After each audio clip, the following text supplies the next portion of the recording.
Hello everyone. आज के इस सेशन में हम लोग परीक्षावाड़ी से एस्ट्रोनॉमी के क्वेश्चन को कवर करेंगे।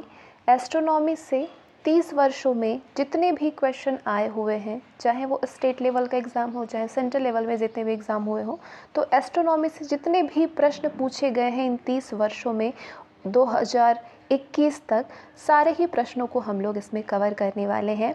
और एस्ट्रोनॉमी जो कि एक ज्योग्राफी का भी पार्ट है और फिज़िक्स का भी पार्ट है। तो चलिए शुरू करते हैं। ब्रह्मांड की उत्पत्ति एवं स्वरूप से कितने क्वेश्चन पूछे गए हैं। Origin and nature of the universe. ब्रह्मांड की उत्पत्ति कब हुई है? 15 अरब वर्ष पूर्व हुई है। बिग बैंग सिद्धांत के प्रतिपादक कौन थे? जॉर्ज लैमेत्रे एवं अलेक्जेंडर फ्राइमैन। नाम ध्यान रखिएगा। विस्तारित ब्रह्मांड सिद्धांत के प्रतिपादक थे एडविन हब्बल। समय, स्थान तथा पदार्थ की उत्पत्ति हुई है बिग बैंग के बाद, बिग बैंग थ्योरी के बाद। सौर मंडल का निर्माण कब हुआ? आज से 4.5 अरब वर्ष पूर्व। ठीक है। ब्रह्मांड की उत्पत्ति के स्फीति सिद्धांत के प्रतिपादक कौन थे? स्फीति सिद्धांत के प्रतिपादक थे एलन गुथ, और ये सिद्धांत 1980 में आई। ठीक है। इंफ्रारेड विकिरण की खोजकर्ता थे विलियम हर्शेल। अल्ट्रावायलेट पराबैंगनी विकिरण की खोज की थी जॉन रेटर। ये वनडे एग्जामिनेशन में तो आप अक्सर देखेंगे, पूछा जाता है। समय के संक्षिप्त इतिहास, और जिसके भी बहुत सारे मेरे पास ये क्वेश्चन होते हैं, क्या ये यूपीएसआई, बिहार एसआई, ये सब चीज़ों में पूछा जाता है क्या क्वेश्चन? ये सारे मतलब ये यूज़फुल है या नहीं? तो हाँ, बिल्कुल यूज़फुल है।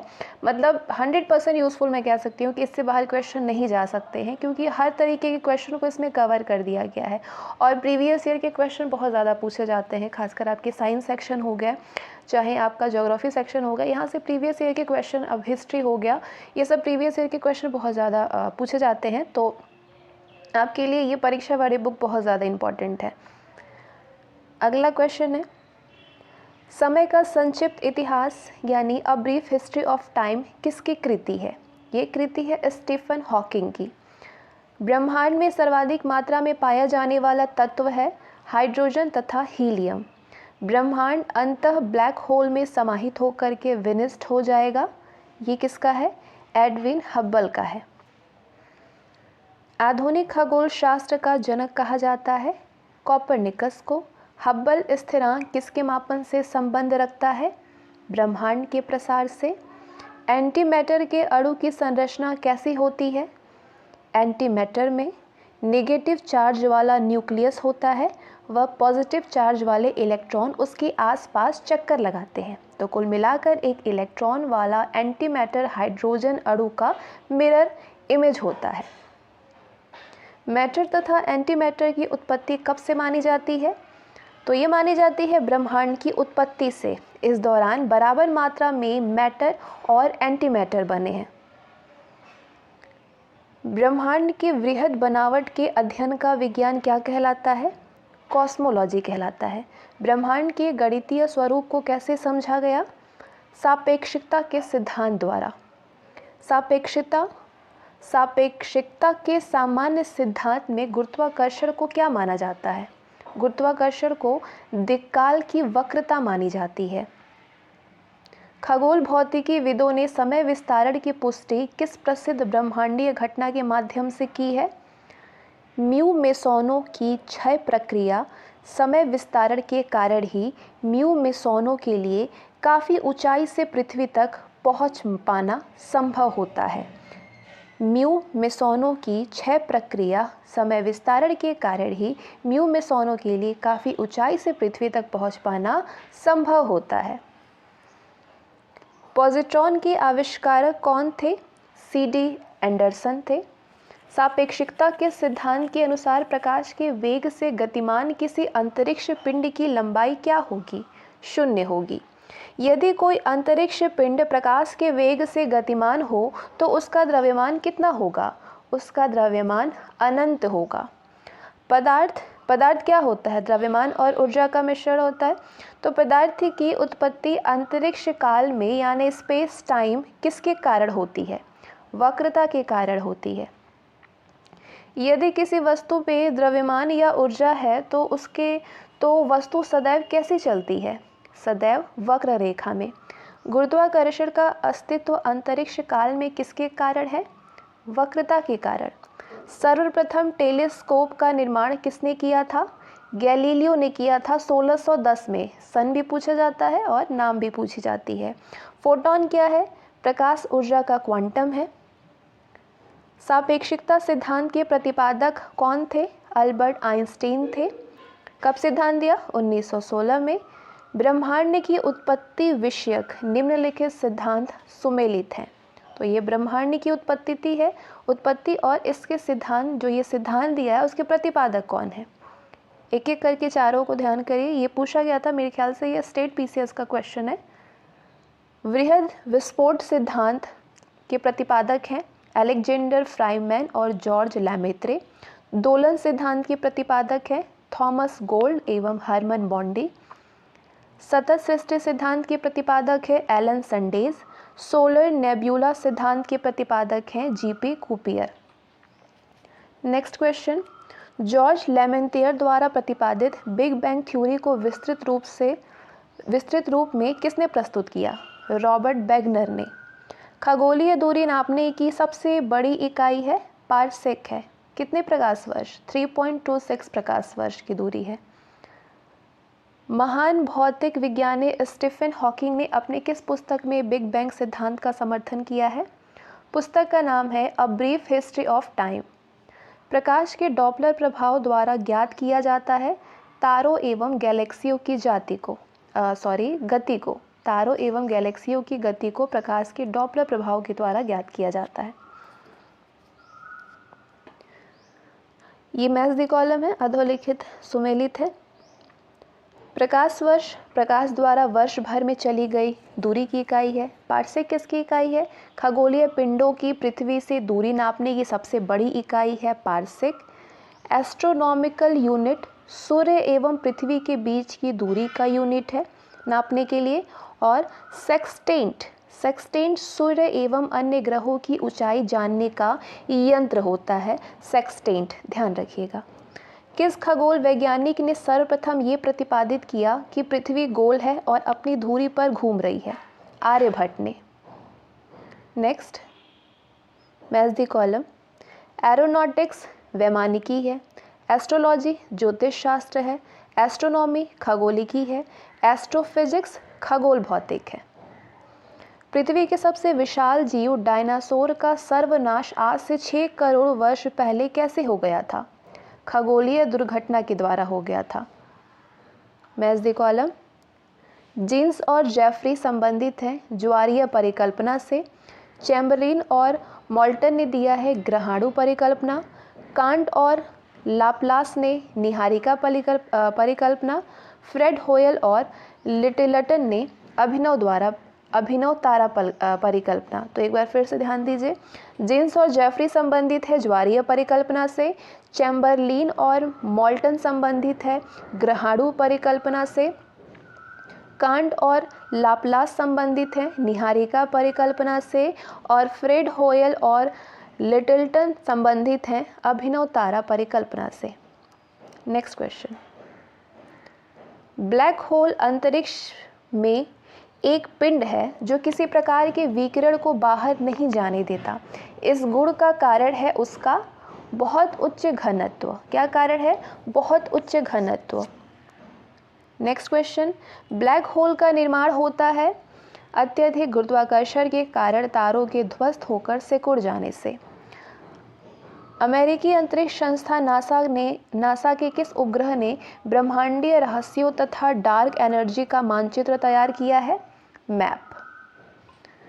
अमेरिकी अंतरिक्ष संगठन नासा द्वारा जून 2001 में मैप नामक खोजी उपग्रह के प्रक्षेपण का उद्देश्य क्या था? उद्देश्य था ब्रह्मांड की उत्पत्ति के बिग बैंग सिद्धांत की पुष्टि के लिए। खगोलिकी से संबंधित ये पुस्तकें हैं और उनके लेखक हैं जो कि खगोलिकी से संबंधित है। किताबुल हिंद के लेखक हैं Al-Biruni. The black hole of Calcutta के लेखक हैं नोएल बार्बर। ब्रह्मांड की झल के लेखक हैं जयंत विष्णु नार्लिकर। कॉस्मॉस के लेखक हैं Alexander von Humboldt.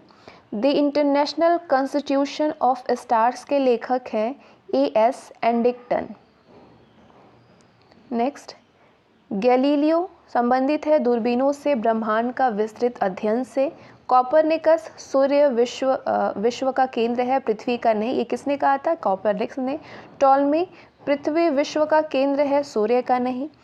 Edwin Hubble संबंधित है, ब्रह्मांड फैलता जा रहा है तथा ब्रह्मांड में अनेक आकाश गंगाओं का अस्तित्व है। ये कथन है एडविन हब्बल का।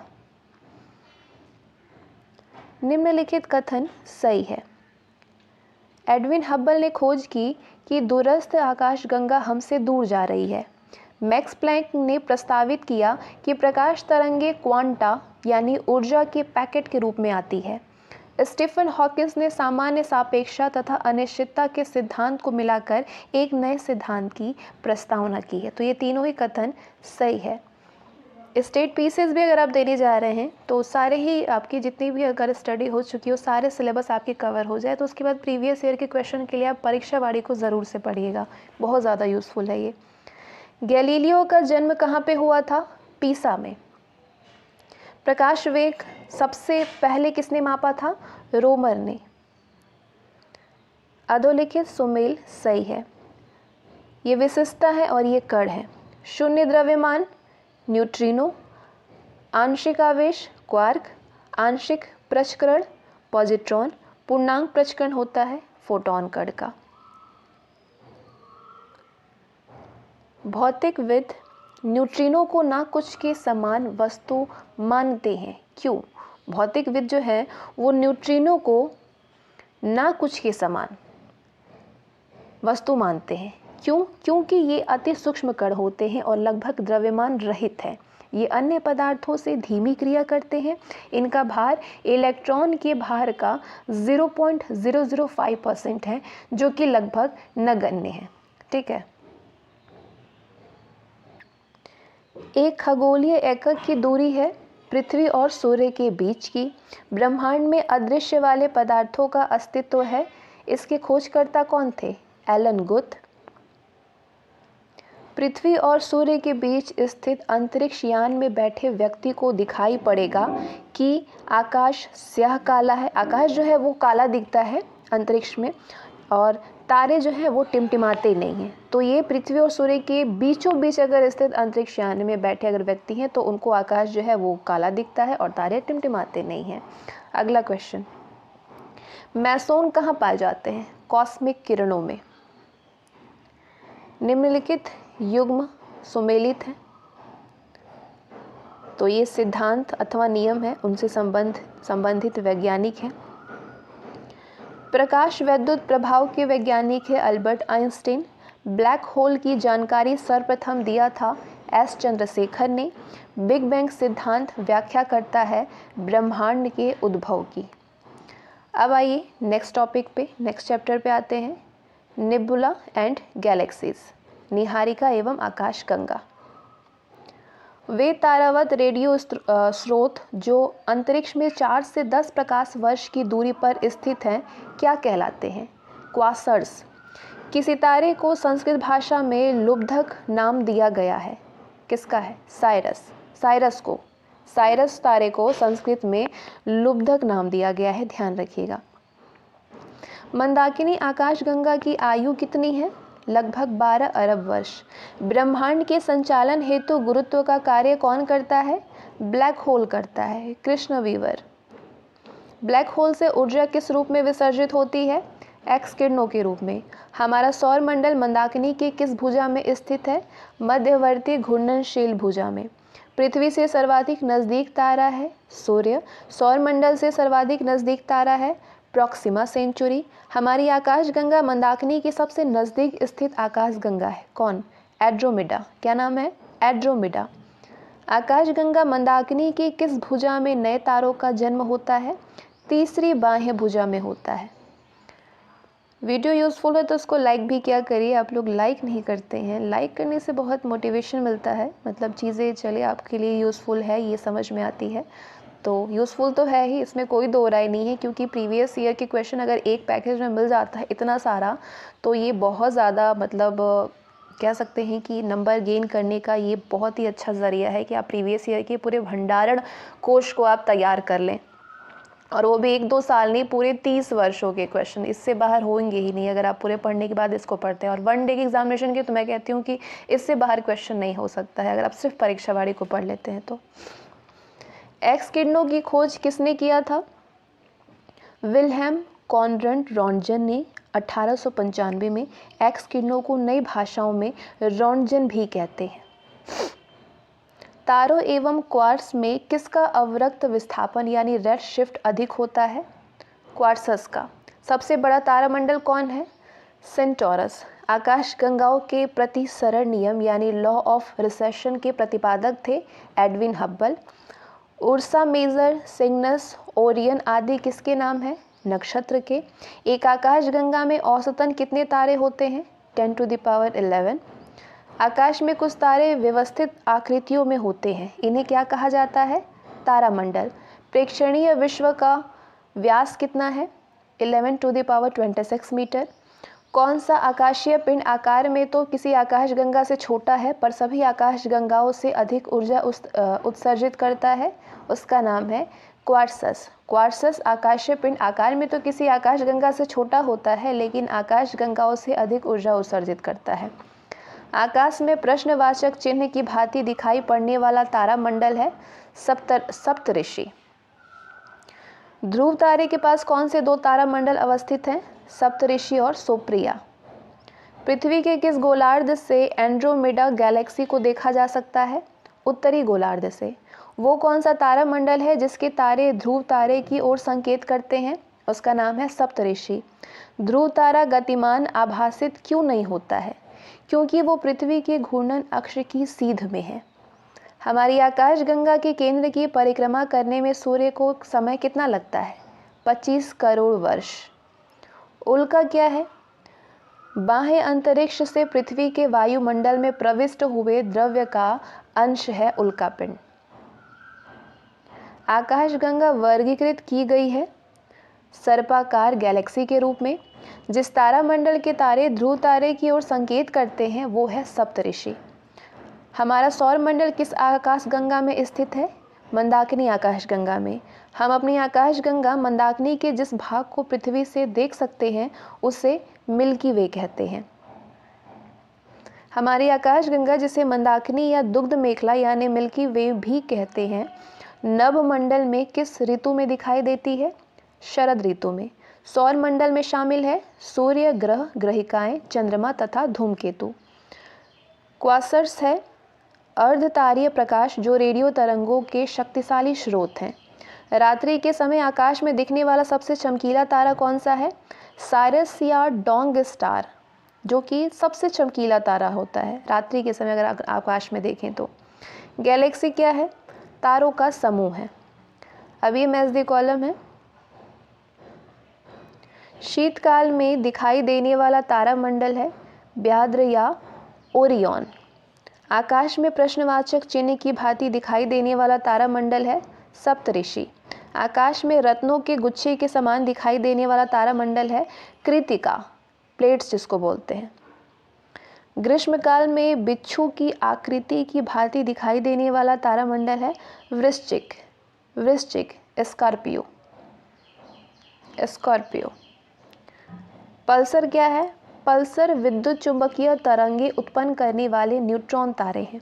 हमारी आकाशगंगा का सबसे शीतल तथा चमकीला क्षेत्र कौन सा है? ओरियन नेबुला है।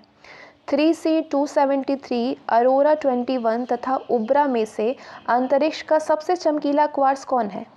सबसे चमकीला क्वार्ट्स है 3C273। Pulsar, brittle star, black hole तथा क्वासर में कौन अंतरिक्ष में नहीं पाया जाता है?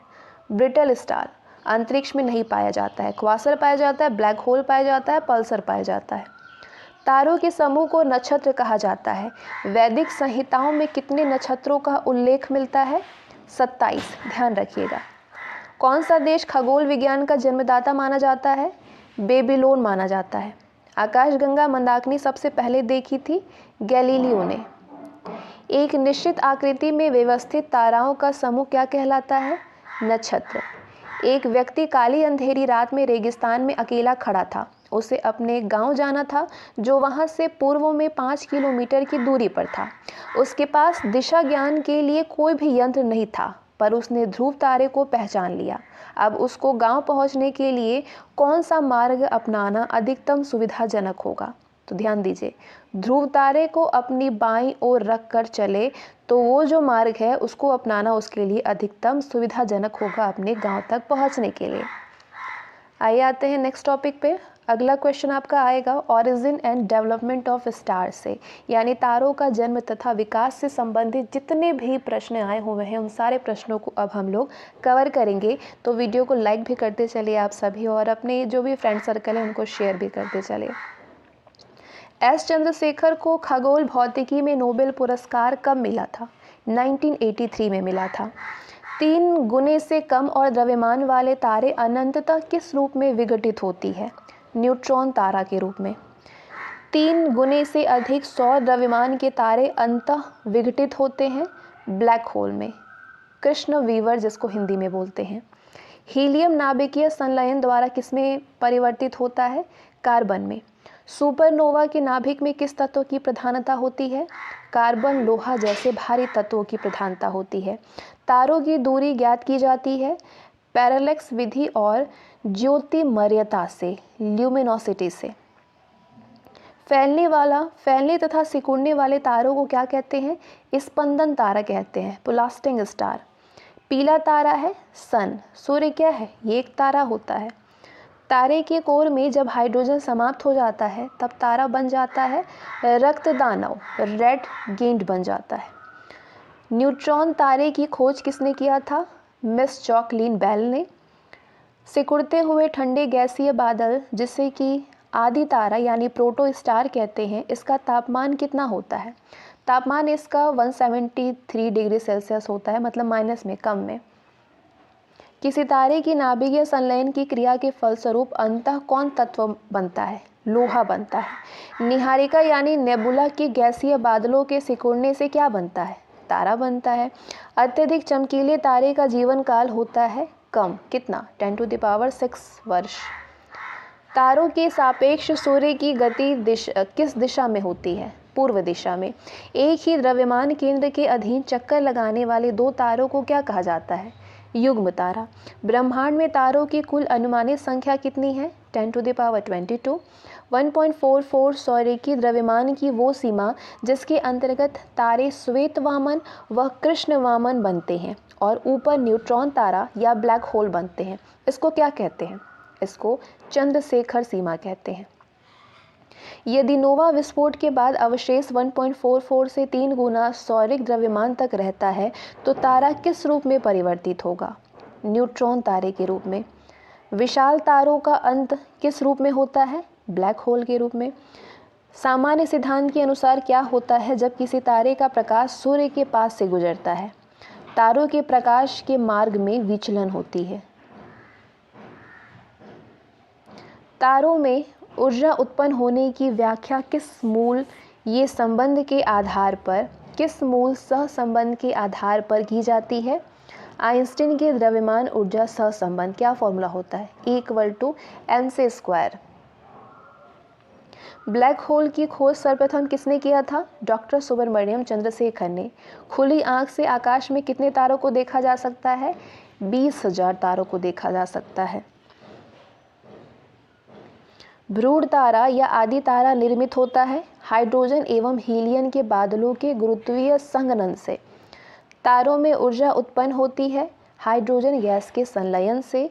एरिबो क्या है? वायुमंडल में कॉस्मिक किरणों का अध्ययन करने वाला अनुसंधान रॉकेट है। फॉसिक स्टार यानी जीवाश्म तारा कहा जाता है शीतल होकर ऊर्जा एवं प्रकाश का उत्सर्जन न करने वाले श्वेत बौना तारा को। तारों में सुपरनोवा विस्फोट का कारण है गुरुत्वाकर्षण के कारण तारों की मध्यवर्ती परत का केंद्र में ध्वस्त होना। तारों तथा अन्य खगोलीय पिंडों की पृथ्वी से दूरी ज्ञात करने में प्रयुक्त मात्रक पार्सेक का मान कितना होता है? 3.25 प्रकाश वर्ष।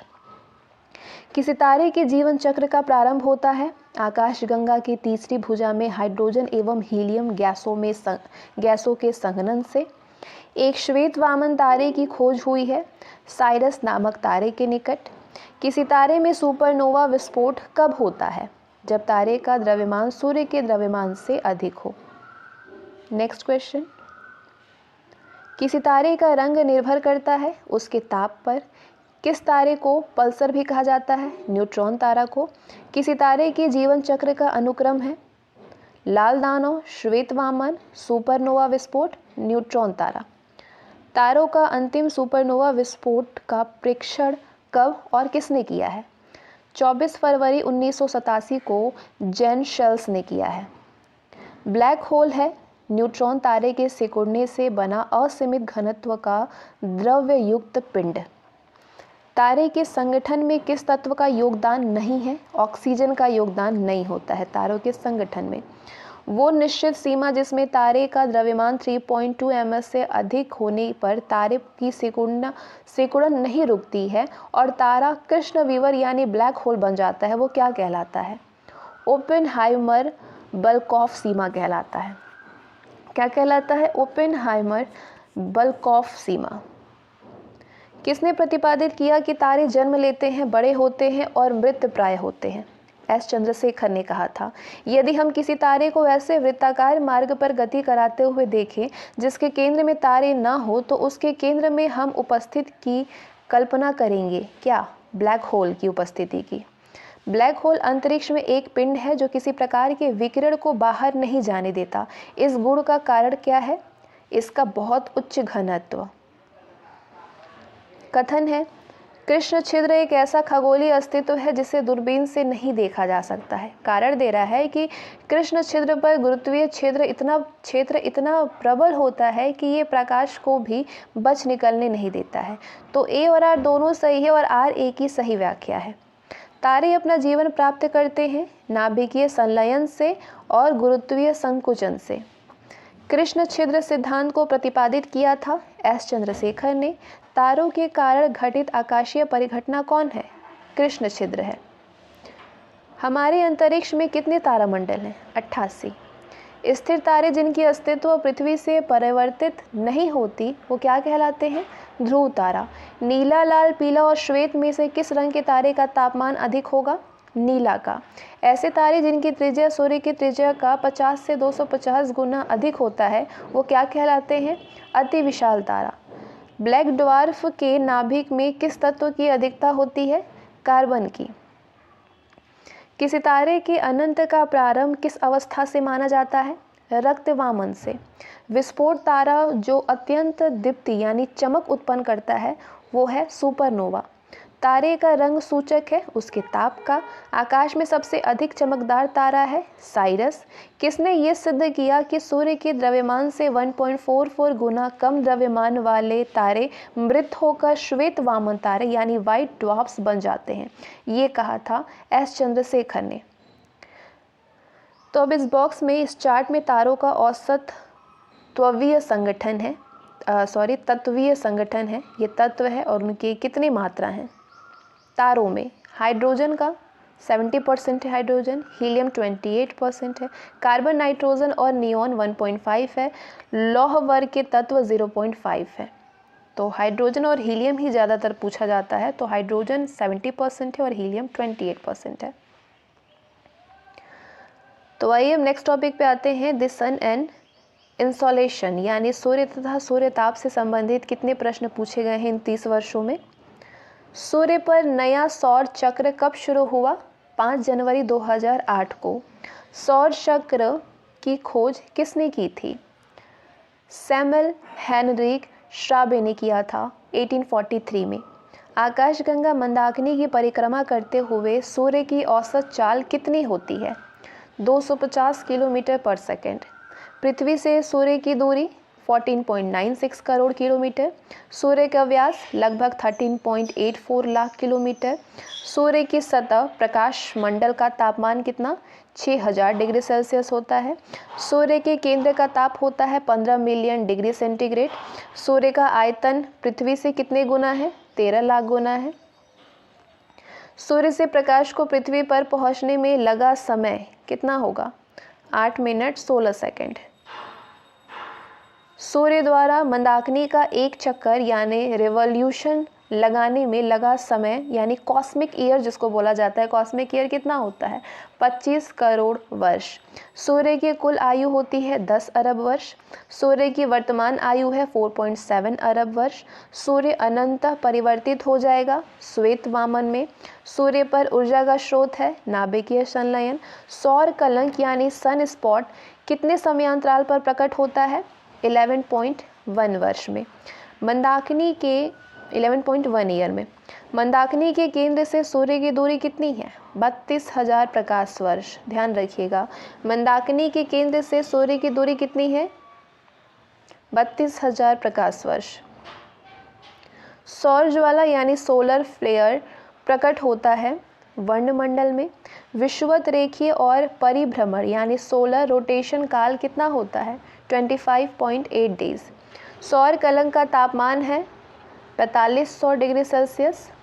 सौर कलंक प्रकट होता है प्रकाश मंडल में। सूर्य के अध्ययन हेतु यूरोपियन अंतरिक्ष एजेंसी और नासा का संयुक्त अभियान है यूलिसिस। सूर्य के प्रकाश से निकलने वाली अदृश्य किरणें हैं पराबैंगनी एवं अवरक्त किरणें। पूर्ण सूर्य ग्रहण के समय जब सूर्य का प्रकाश मंडल पूर्णतः ढक जाता है तब दिखाई पड़ता है सूर्य किरीट कोरोना। प्रतिवर्ष सूर्य कितने तारामंडलों से होकर के गुजरता है? 12 तारामंडलों से। प्रत्येक माह सूर्य एक राशि से दूसरी राशि में संक्रमण करता है, ठीक है, ट्रांसिट करता है। तो इसे कौन सी संज्ञा दी जाती है? संक्रांति, सोलेस्टिक। सूर्य मकर राशि में जब प्रवेश करता है तो उसे मकर संक्रांति कहते हैं। ये पूरे भारत में कब मनाया जाता है? 14 जनवरी को। ये पर्व पूरे भारत में 14 जनवरी को मनाया जाता है। हब्बल का नियम किस पर आधारित है? डॉपलर प्रभाव पे। सूर्य का तापमान प्राप्त करने के लिए किस नियम का उपयोग किया जाता है? स्टीफन नियम का। सर्वप्रथम किसने ये बताया कि पृथ्वी और अन्य ग्रह सूर्य के चारों तरफ घूमते हैं? केपलर ने बताया है 1571 में, 1571 में। सौर कलंक की गति के आधार पर सर्वप्रथम किसने बताया कि सूर्य अपने अक्ष पर घूर्णन करता है? गैलीलियो ने। सूर्यातप की सर्वाधिक मात्रा प्राप्त होती है विषुवत रेखा पर। आकाश का नीला रंग सूर्योदय तक सूर्योदय और सूर्यास्त की लालिमा का कारण है प्रकाश का प्रकीर्णन। पृथ्वी की सतह का औसत अल्बिडो क्या है? कितने परसेंट है? 24 to 34% है। पृथ्वी का उष्मा बजट है 51%। वायुमंडल का उष्मा बजट है 48%। सूर्यातप सर्वाधिक मात्रा में किस वक्र को प्रभावित करती है? कार्बन चक्र को। सूर्यातप सर्वाधिक मात्रा में किस चक्र को प्रभावित करती है? कार्बन चक्र को। सूर्यातप का कितना भाग बादलों द्वारा अवशोषित होता है?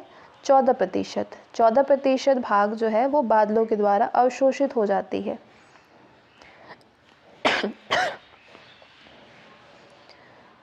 पार्थिव विकिरण किस रूप में प्राप्त होता है? दीर्घ तरंगों के रूप में। सौर विकिरण प्राप्त होता है विद्युत चुंबकीय लघु तरंगों के रूप में। सौर विकिरण का कितना भाग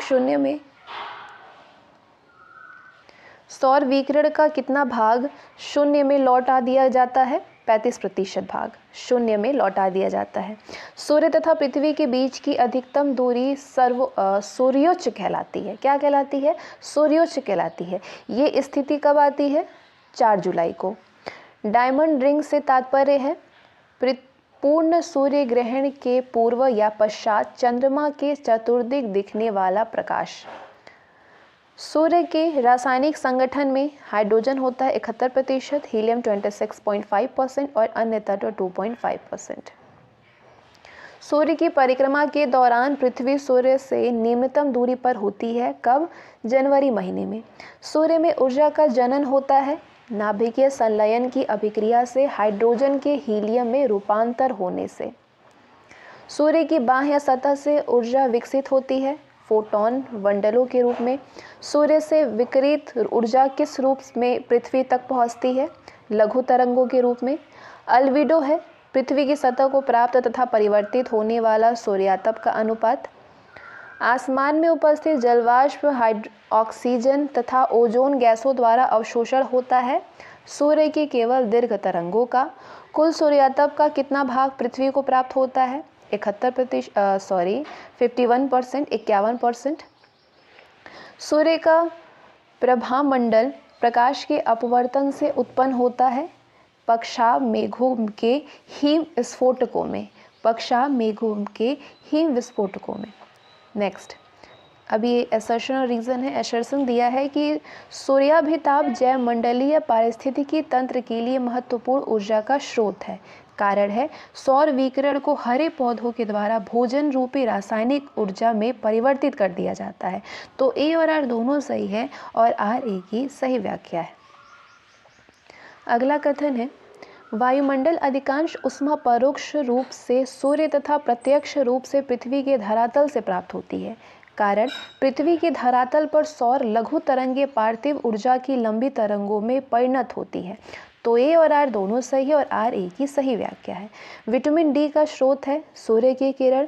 समान सूर्यतप को व्यक्त करने वाली रेखाएं कहलाती हैं आइसोहेल। Match the column. उगते सूर्य का देश है जापान। अर्धरात्रि के सूर्य का देश है नॉर्वे। सूर्य ग्रहण अमावस्या पे होता है। चंद्र ग्रहण पूर्णिमा कहलाता है। चंद्र ग्रहण में पूर्णिमा होती है। हीलियोथेरेपी संबंधित है सूर्य के प्रकाश धूप स्नान द्वारा लोगों की चिकित्सा से। सूर्यतप स्थल मंडल को जलाशयों की अपेक्षा शीघ्रता से गर्म करता है। क्यों? क्योंकि जल को गर्म करने के लिए अधिक ऊर्जा की आवश्यकता होती है, यानी जल के अणु दूर होते हैं और मात्रा भी। यदि सूर्य का ताप 2 गुना हो जाए तो पृथ्वी पर प्राप्त होने वाली ऊर्जा कितने गुना बढ़ जाएगी? 16 गुना बढ़ जाएगी। सूर्य से ऊर्जा उत्सर्जन की दर है 3.8 × 10⁻38 अर्घ प्रति सेकंड। कितने ताप पर प्रकाश का रंग नारंगी होता है? 4000 डिग्री सेल्सियस पर प्रकाश का रंग नारंगी होता है। सूर्य को अपने आकाशगंगा के केंद्र की परिक्रमा करने में 250 मिलियन वर्ष लगते हैं। इस अवधि को क्या कहा जाता है? ब्रह्मांडीय वर्ष। कोरोनोग्राफ एक उपकरण है जिसे मापा जाता है अंतरिक्ष में उठने वाले तूफान में। अंतरिक्ष में उठने वाले तूफानों को क्या कहा जाता है? Coronal moss injection. अश्विन, एक का अश्विन, पूषण, इंद्र तथा अरण्यनी वैदिक देवता अथवा देवी में से कौन एक सूर्य के साथ संबंध दिखाया गया है? अश्विनी का। आश्विन का सूर्य के साथ संबंध दिखाया गया है। तड़ित चालक बनाने के लिए प्रयुक्त धातु है कॉपर। तड़ित चालक बनाने के लिए कॉपर धातु का यूज़ करते हैं। अब आते हैं हम next topic, the law of planetary motion. ग्रहों की गति संबंधी नियम से संबंधित कितने क्वेश्चन पूछे गए हैं? सारे ही क्वेश्चन इंपॉर्टेंट है। क्वेश्चन है ग्रहों के कक्षीय नियम की खोज किसने किया था? जोहानसन केपलर ने। आकाशीय पिंडों के संचालन हेतु गुरुत्व केंद्र का कार्य करते हैं ब्लैक होल। सौर परिवार का गुरुत्व केंद्र है सूर्य। खगोल भौतिकी का जन्मदाता किसे माना जाता है? सुब्रमण्यम चंद्रशेखर को। न्यूटन ने गुरुत्वाकर्षण का गणितीय सिद्धांत कब पारित किया था? 1664 में, 1664 में। किसी भी ग्रह पर कार्यशील अभिकेंद्र बल की दिशा किधर होती है? सूर्य की ओर होती है। त्वरण क्या है? वेग में परिवर्तन की दर है। क्या गुरुत्वीय त्वरण वस्तु के आकार, रूप, द्रव्यमान आदि पर निर्भर करता है? नहीं। गुरुत्वीय त्वरण का मात्रक क्या है? न्यूटन प्रति किलोग्राम। पृथ्वी तल पर जी के मान में परिवर्तन हेतु मुख्य रूप से उत्तरदायी है पृथ्वी का अक्षीय घूर्णन। पृथ्वी पर जी का मान सबसे कम कहाँ पे होता है? भूमध्य रेखा पर होता है। पृथ्वी पर जी का प्रमाणिक मान किस स्थान पर माना जाता है? 45 डिग्री अक्षांश के समुद्र तल पर। पृथ्वी पर जी का प्रमाणिक मान है 9.8 मीटर पर सेकंड स्क्वायर। पृथ्वी के चपटे आकार में होने के कारण जी के मान में कितना परिवर्तन होता है? 35%। अनंत पर गुरुत्वीय स्थितिज ऊर्जा होती है 0। पृथ्वी परिभ्रमण करती हुई प्रति मिनट करीब कितनी दूरी तय करती है? 28 किलोमीटर। एक ग्रह की अपनी कक्षा में सूर्य से अधिकतम दूरी को क्या कहते हैं? अपसौर। धरातल पर हवाओं के विक्षेपण के लिए कौन सा कारण उत्तरदायी है? परिक्रमण। अयन वृत्तों पर उच्च वायुदाब होने का प्रमुख कारण है नीचे उतरती वायु राशि। अयन वृत्तों पर उच्च वायुदाब होने का कारण है नीचे उतरती हुई वायु राशि। उपध्रुवीय अक्षांशों में कम वायु दाब पेटी का प्रमुख कारण है पृथ्वी का घूर्णन। यदि पृथ्वी अपने अक्ष पर घूर्णन बंद कर दे तो क्या होगा? वर्तमान की भांति दिन रात नहीं होंगे। यदि पृथ्वी का अक्ष झुका नहीं होता तो जिसका अभाव होता वो है दिन रात की अवधि में परिवर्तन। किसी स्थान पर प्रत्यक्ष ज्वार के प्रतिदिन 52 मिनट के विलंब के कारण है चंद्रमा का परिक्रमण। बुध ग्रह सूर्य के चारों ओर दीर्घ वृत्तीय कक्षा में परिक्रमा कर रहा है। जैसा कि आप ये आकृति में देख सकते हैं, जिस बिंदु पर बुध की गतिज ऊर्जा अधिकतम होगी वो चिन्हित है कहाँ पे? जिस पॉइंट पे बुध की गतिज ऊर्जा अधिकतम होगी वो है ए से बुध की गतिज ऊर्जा काइनेटिक एनर्जी अधिक होगी। ठीक है, ए से। सूर्य से परितः चक्कर लगाने वाला ग्रह का वेग है सूर्य के समीपतम होने पर अधिकतम होता है। पृथ्वी के दैनिक घूर्णन की अधिकतम गति कहाँ पे होती है? भूमध्य रेखा पर। पृथ्वी का जियोइड आकार होता है। घूर्णन के कारण ग्रह की क्षेत्रफलीय चाल कैसी होती है? नियत रहती है। सभी ग्रह सूर्य के चारों ओर किन कक्षाओं में परिक्रमण करते हैं? दीर्घवृत्ताकार में। पृथ्वी पर जी का मान सबसे अधिक कहाँ होता है? ध्रुवों पर होता है। यदि पृथ्वी का व्यास वर्तमान व्यास का आधा हो जाए परंतु उसका औसत घनत्व ना बदले तब पृथ्वी की सतह पर किसी वस्तु के भार पर क्या प्रभाव पड़ेगा? 4 गुना हो जाएगा भार। यदि कोई व्यक्ति पृथ्वी तल से पृथ्वी की त्रिज्या के बराबर ऊंचाई पर चला जाए तो उसका भार पृथ्वी की भार की अपेक्षा कितना रह जाएगा? 1/4। पुच्छल तारे की पूंछ सूर्य से दूर रहती है। क्यों रहती है? सूर्य द्वारा उत्सर्जित विकिरण दाब के कारण। एक पिंड बाह्य अंतरिक्ष से पृथ्वी के गुरुत्वाकर्षण क्षेत्र में प्रवेश करता है। पृथ्वी पिंड निकाय की स्थितिज ऊर्जा पर क्या प्रभाव पड़ेगा? पृथ्वी पिंड निकाय की स्थितिज ऊर्जा घटेगी। सर्वप्रथम ये किसने बताया कि पृथ्वी और अन्य ग्रह सूर्य के इर्द गिर्द घूमते होते हैं? केपलर ने बताया। यदि कोई व्यक्ति पृथ्वी तल से पृथ्वी की त्रिज्या के बराबर पृथ्वी तल से नीचे चला जाए तो उसका भार पृथ्वी तल के भार की अपेक्षा कितना रह जाएगा? 0। यदि पृथ्वी और सूर्य की दूरी जो है उसके स्थान पर 2 गुनी होती तो सूर्य द्वारा पृथ्वी पर गुरुत्वाकर्षण बल जो पड़ता वो होता अब जितना है उसका 1/4 भाग। नेक्स्ट क्वेश्चन, पृथ्वी एक चपटी गोलाभ यानी ओवलेट स्फेरॉयड है और पूर्ण गोलक नहीं है। ये किस कारण से है? ये पृथ्वी की घूर्णन गति है और जैसे जैसे ये ध्रुवों से भूमध्य रेखा की ओर जाएगी घूर्णन चाल बढ़ती जाती है। निम्नलिखित कथन किस नियम के अंतर्गत सही है? पृथ्वी अपनी कक्षा पर एक समान दर से गति नहीं करती है। पृथ्वी की गति उपसौर यानी पेरिहेलॉयन पर तीव्रतम और एफेलॉयन पे अपसौर पर न्यूनतम होती है। किसका है? ये केपलर का द्वितीय नियम है। पृथ्वी की परिक्रमण धुरी यानी ध्रुवीय धुरी सदा झुकी होती है दीर्घवृत्तीय धुरी से 23.5 डिग्री पर सदा झुकी रहती है। सौर मंडल के उपस्थित ग्रहों में पृथ्वी से बुध, शुक्र, मंगल, बृहस्पति तथा शनि को नग्न आंखों से देखा जा सकता है, किंतु अन्य ग्रहों की खोज अधोलिखित खगोलविदों द्वारा किया गया है। तो वो अन्य ग्रहों की खोज करने वाले कौन कौन हैं? अरुण की खोज की है विलियम हर्शेल ने 1781 में। वरुण की खोज किया है लेवेरियर एवं एडमस ने। कब? 1847 में।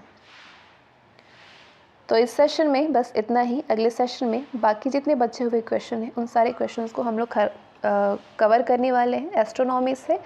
क्वेश्चन की संख्या बहुत ज़्यादा है, बहुत ज़्यादा यूज़फुल भी है, तो इसको ज़्यादा से ज़्यादा आप जितनी बार हो सके रिवीजन करिए। जितना रिवीजन करेंगे उतना ही आपको ये याद हो जाएगा अच्छे से और इस तरीके के क्वेश्चन आपके गलत नहीं होंगे, क्योंकि साइंस, एस्ट्रोनॉमी सब ऐसा सेक्शन है जहाँ से रिपीटेड ही क्वेश्चन ज़्यादातर देखने को मिलते हैं सभी एग्जामिनेशन में।